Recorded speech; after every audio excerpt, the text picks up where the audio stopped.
I said some things last week as an anime only, not knowing what was gonna really happen this week. I can almost guarantee, I'd be willing to put money that next week we will see her face down in the dirt, begging for someone to come save her. Yeah, I messed up. Let's talk about it. I just want to clear the air. I'm not a Nobara hater in any way, shape, or form. I was just, cracking jokes. Like this video, I'm talking to the boys. I'm just trying to, crack jokes with y'all and tell y'all what I thought about the episode. It was nothing personal. I was just trying to cope with the fact that last week we lost my guy Nanami, who was probably one of the realest characters in the entire show, and I'm still not over that death if I'm being honest. And apparently neither is half of the internet, because I see people literally shedding real tears over Nanami's death. It's just an anime, it's never that deep, bro. With the way people have been dying this season though, I knew eventually the good guys were gonna have to take some L's, because that's kind of the whole point of Gojo being locked up. Things are supposed to be balanced now, good versus evil. So they both have to take some losses. Like, we can't expect to just keep killing curses every week and not lose any of the Jujutsu sorcerers. That would be kind of boring. But if you told me the very next episode after Nanami dies that Nobara would be kicking the dirt with him, I wouldn't have believed you. I'd be broke. I'd have put all my chips on the table and went all in, because it's just a written rule in most shonen that once a main character, side character not dies, that within at least the next 3 episodes minimum, another main character like Nobara can't die. Now that the episode's aired though, I realized that rule does not apply to Jujutsu Kaisen, and if it did, well, I'd be out on the street broke right now. This was just a death I genuinely did not expect, which is why I was making so many jokes last week about someone pulling up to save her, because there was no way she handled Mahito alone. Do you know how sick you have to be to kill a fan favorite character like Nanami, and then the next week followed up and kill another fan favorite in Nobara? Someone please check in on Gege. They have to be in a dark place to be writing off characters like this. But seriously though, I feel like I went through like a generic Lifetime movie trope at this point. Like, my last time talking about Nobara is gonna be me hating on her and dissing her as a character, when deep down I got mad respect for Nobara and I actually really like her.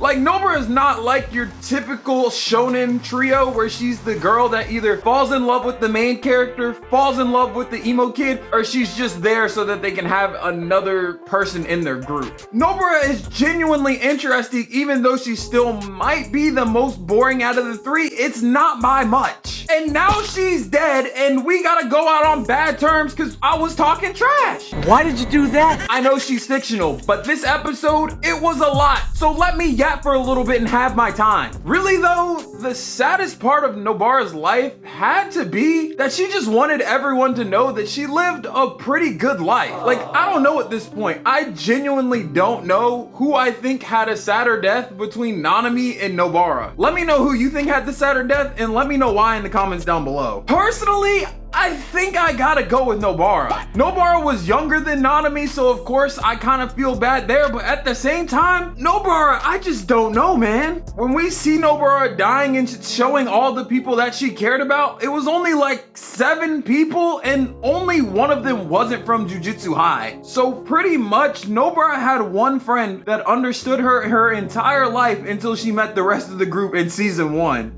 That's a tough life to live, which is what I felt like Nobara's entire backstory this episode was pretty much trying to portray to us. She grew up in a small village and always felt like an outsider besides the one friend that she managed to make. And I don't blame anybody in the village for her only having one friend, honestly. The way Nobara was acting, I feel like she was just that one kid in school that's parents always get called, because she's always getting in fights and ends up trying to bite somebody. Yeah, the kid that bites people, that's Nobara. After her backstory though, I can't lie, JJK is starting to feel a lot like a Kame ga Kill with the backstories. Like I said, I did enjoy Nobara as a character, but I still feel like we hardly know anything about her and we barely dove into her backstory or dove into anything really for her. Like, there is still a lot to explore about her, but instead of fleshing it out in season 1 or fleshing her out more in Shibuya, she's just gone now and we probably won't see her ever again.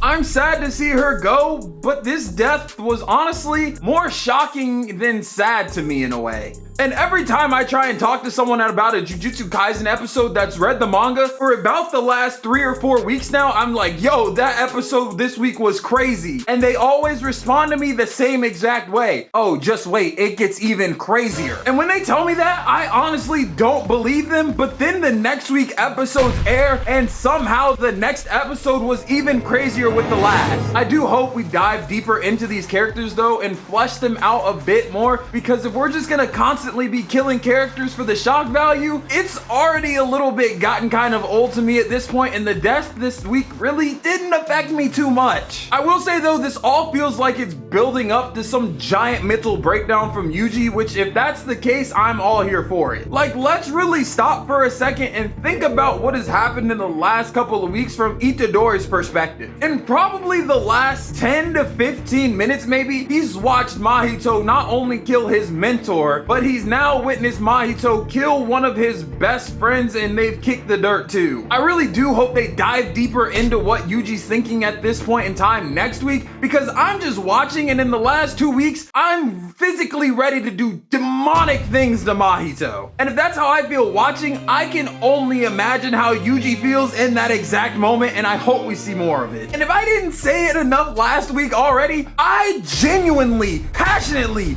hate Mahito. Like, I'm not even gonna sit here and cap to you, he might have made my list for top 5 most hated anime characters this week. I will give him credit though for the one thing that he's actually good at, and that is taking a beating. Something about the way that they animate Mahito and the faces and expressions he makes, it brings me genuine passion and joy to see it. Like, even the start of this episode in Nobara'S fight, watching her fight him and put in that work, even though it was a clone, it brought me happiness. But hey, I'll give her some credit. She was working that clone so bad that Mahito had to go link up with his real self. And the work she did put in, I'm not gonna lie, it saved Yuji, because that boy was about to get rocked until Nobara'S technique kicked in. Next week's episode though, I need an entire 23 minutes or however long the episodes are of Yuji just straight beating down on Mahito. Because the sequence of combos he put in this week, boy, they were just insane. Are we counting this as a jumping from Nobara and Yuji though, or does this technically count as a 1v1? I have to count this as a jumping personally, because Itadori, once he knew Nobara was fighting with him, he got that little Zenkai boost he be getting when it's time to jump people. Like, the literal second he knew Nobara was fighting with him, he started pulling off combo extenders, like when he threw Mahito off the wall to extend the combo to get optimal damage on him. Then that wall combo he was going crazy on Mahito, yeah, next week,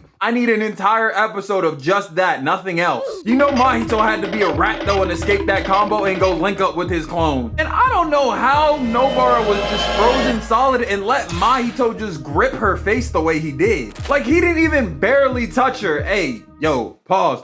But he gripped her entire face. Michael Jordan palmed her head. You were just mid-battle. How are you not on guard? Now your entire face is infected with the cheese touch. That punch Yuji landed on Mahito's clone though? Yeah, I like that. I like that energy from Yuji, and I want to see more of it. I still don't think Yuji can do it alone though, so whoever's left in Shibuya at this point, I don't even care. I don't care how it happens. If they gotta help him jump Mahito, as long as Mahito's dead, that's all that matters at this point, really. All I know is it better not be on any Sukuna BS, and Yuji himself better be the one to deliver the final blow. Yuji needs to be conscious and take this man out for all the lives he's taken and for his dead comrades. RIP Nobara and RIP Nanami, and if you want to see me talk more about Nanami's death, you can click this video right here.